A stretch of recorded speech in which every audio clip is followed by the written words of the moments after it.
আসসালামু আলাইকুম রহমতুল্লাহি বারাকাতু। আজ 1 নভেম্বর 2025। আজ যে ভিডিওটা করবো সেটা হচ্ছে সুদানের মুসলিম নির্যাতন নিয়ে। সুদান একটি মুসলিম রাষ্ট্র, এটি আফ্রিকা উপমহাদেশের একটি দেশ, আফ্রিকা মহাদেশের একটি রাষ্ট্র।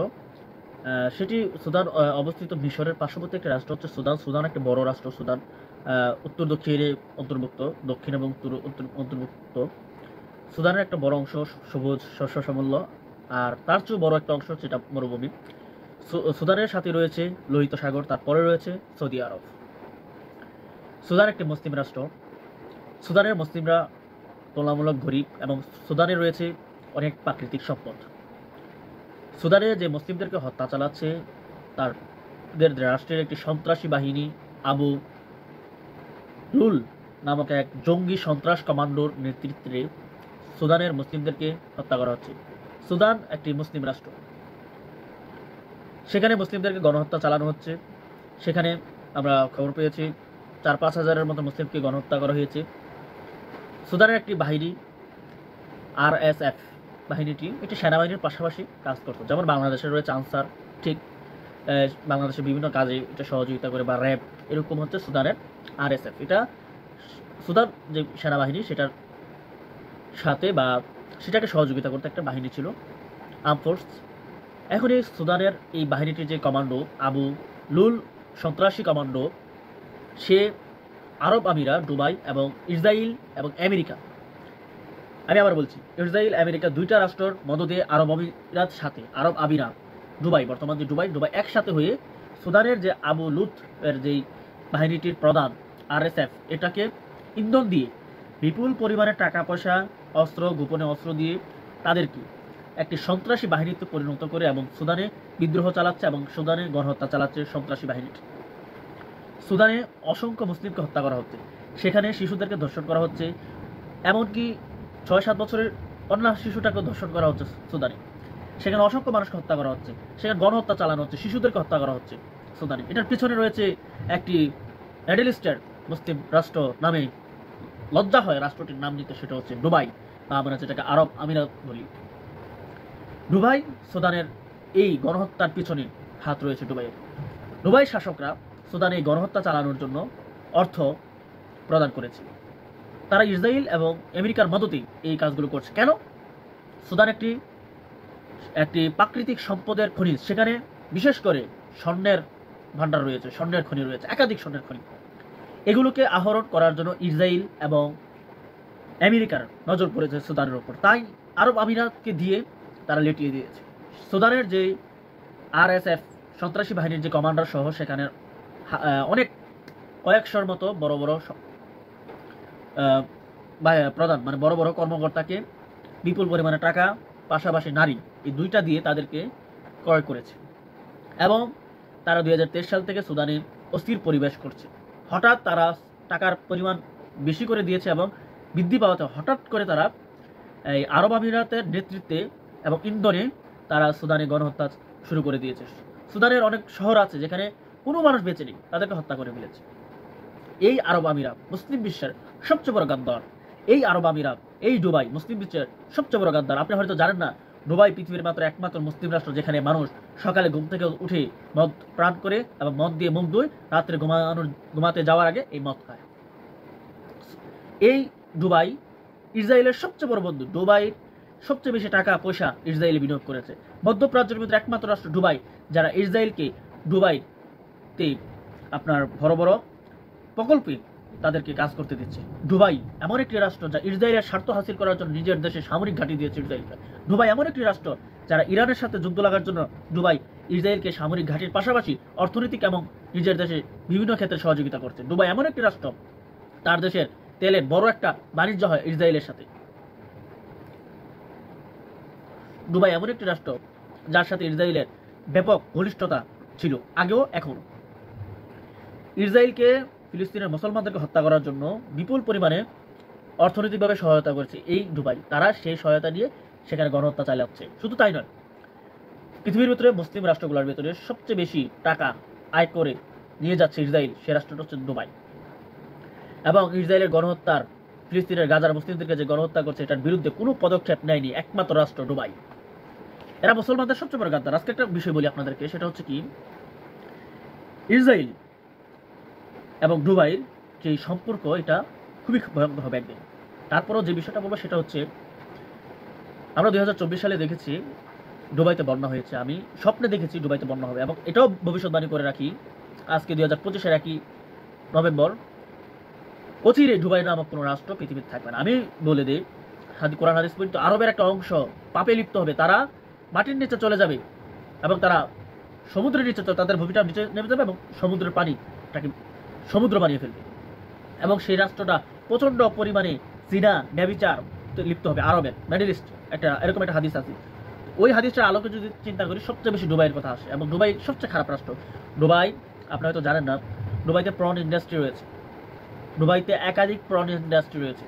আমরা যেই ব্লু ফিল্ম যেটাকে বলি, নীল ছবি, এই নীল ছবির যেই ইন্ডাস্ট্রি রয়েছে দুবাইতে রয়েছে। শুধু তাই না, দুবাই লাইসেন্সে এবং সৌদিতে গিয়েও এরা এই প্রন তৈরি করার, ভিডিও তৈরি করার ইন্ডাস্ট্রি দিয়েছিল। পরবর্তী সৌদি সরকার এটা বন্ধ করেছে। এখনও সৌদিতে থাকতে পারে গোপনে, আমরা জানি না, কিন্তু দুবাইতে আছে। দুবাই যে আমরা বুর্জ খলিফা দেখি, বুর্জ খলিফাতেই পর্ন ইন্ডাস্ট্রি রয়েছে, সেখানে পর্নোগ্রাফি ভিডিও তৈরি করা হয়, সেখানে বড় বড় পর্ন অ্যাক্টর আসে। শুধু তাই নয়, দুবাইতে একাধিক পর্ন কোম্পানি রয়েছে, সেখানে একাধিক পর্নোগ্রাফির কোম্পানি রয়েছে। এটা একটা নিউজ, হয়তো এটা অনেকে জানে না। দুবাই, শুধু তাই নয়, দুবাই পৃথিবীতে সবচেয়ে বেশি ইহুদি, মুসলিম রাষ্ট্রগুলোর ভিতরে সবচেয়ে বেশি ইহুদি দুবাইতে আছে। ইরানে আছে, ইরানের পর সবচেয়ে বেশি দুবাইতে। দুবাইয়ের চেয়ে বেশি মিডল ইস্টের কোনো রাষ্ট্রে এত ইহুদি নেই। দুবাই হচ্ছে মুসলিম বিশ্বের সবচেয়ে নিকৃষ্ট একটা রাষ্ট্র, এবং অচিরে দুবাই ধ্বংস হয়ে যাবে। এই যে বুর্জ খলিফা, এই যে দুবাইয়ের অর্থনীতি, দুবাইয়ের এত বড় বড় দালান কোঠা, অচিরে এক ভূমিকম্প আসবে, পুরা দুবাই ধ্বংস হয়ে যাবে। দুবাইয়ের ভূমি মাটির নিচে চলে যাবে, পানিতে একটি জলাশয় হয়ে যাবে। এই দুবাই ধ্বংস হয়ে যাবে। আজকে এই মুসলিমদেরকে গাজা হত্যা করছে, এটার তো প্রতিবাদ নেই। অথচ দুবাইয়ের ইন্ধনে সুদানে মুসলিম হত্যা করা হচ্ছে একটি RSF নামক জঙ্গি সন্ত্রাসী গোষ্ঠীকে দিয়ে। সেখানে মুসলিমদেরকে গণহত্যা করা হচ্ছে, সেখানে শিশুদেরকে, বাচ্চারা 2-3 বছরের শিশুদেরকে হত্যা করে এরা হত্যা করছে এই RSF নামক সন্ত্রাসী গোষ্ঠীটি। এটার পিছনে দুবাইয়ের হাত। এমন একদিন আসবে, আল্লাহ যদি আমাকে তৌফিক দিত, আমি যদি একটা স্ট্রংলি সামরিক শক্তির মালিক হতাম, বা উত্তর কোরিয়ার প্রেসিডেন্ট কিম জং এর মতো হতাম, আমি দুবাইকে পারমাণবিক বোমা দিয়ে উড়িয়ে দিতাম। দুবাই এত নিকৃষ্ট একটা রাষ্ট্র। ভাইয়ের আমার, আমরা যারা আমাদের বাংলাদেশে অনেক প্রবাসী রয়েছে, যারা দুবাইতে যায়, দুবাই অনেক টাকা পয়সা আসে, দুঃখের কথা হচ্ছে এই দুবাই মুসলিম বিশ্বের সবচেয়ে নিকৃষ্ট রাষ্ট্র হচ্ছে দুবাই। এই দুবাইকে নিয়ে আমি প্রায় সময় বাংলাদেশের বিভিন্ন মানুষের সাথে কথা বলে, এরা বলে, আরে বেটা দুবাই মুসলিম রাষ্ট্র, আরে কি দুবাই।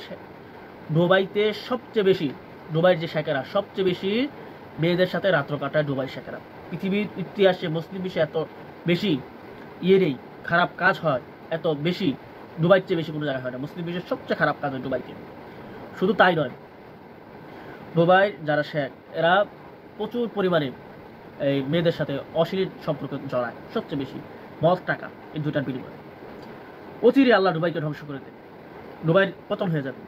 আমি বাংলাদেশের মানুষকে বলবো, যারা আল্লাহকে ভয় করুন, অতি লোভ করবেন না, দুবাইতে কম যাবেন। যারা প্রবাসী আছেন তারা দুবাইতে কম যাবেন, অন্যান্য জায়গায় সৌদি আরবে যান, কাতারে যান, কুয়েতে যান, ওমানে যান, বাহারানে যান, কিন্তু দুবাইতে যান, দুবাই ধ্বংস হয়ে যান। দুবাইতে আপনারা হয়তো জানেন না, দুবাইতে কোরআন পড়া যায় না।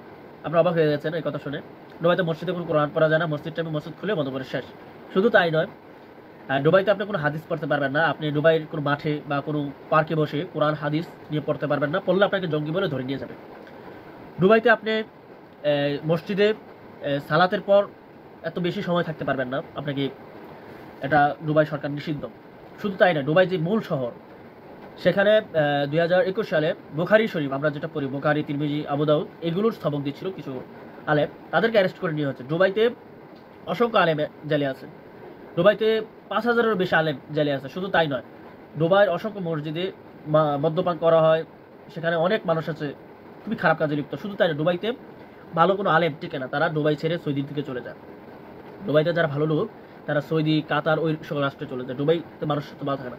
দুবাইয়ের একটা গোপন খবর আসছিল, দুবাইতে সবচেয়ে খারাপ কাজ তো হয়ই। শুধু তাই নয়, দুবাই একমাত্র মিডল ইস্টের রাষ্ট্র যেখানে মেয়েরা, আপনার ওয়াইফ এবং আপনার যে শুক্রাণু ডিম্বাণু একসাথে করে যে করা হয়, দাসীর কাছে সন্তান বড় করা হয়, মানে অন্য একটি মেয়ের আপনার জরায়ুতে শুক্রাণু এবং ডিম্বাণু স্বামী স্ত্রী ঢুকিয়ে দিলে সেখানে সেই মেয়ে সন্তানটাকে বড় করবে 10 মাস 11 মাস, এরকম যে ঢিলগুলো হয় সবচেয়ে বেশি ডুবাইতে হয়।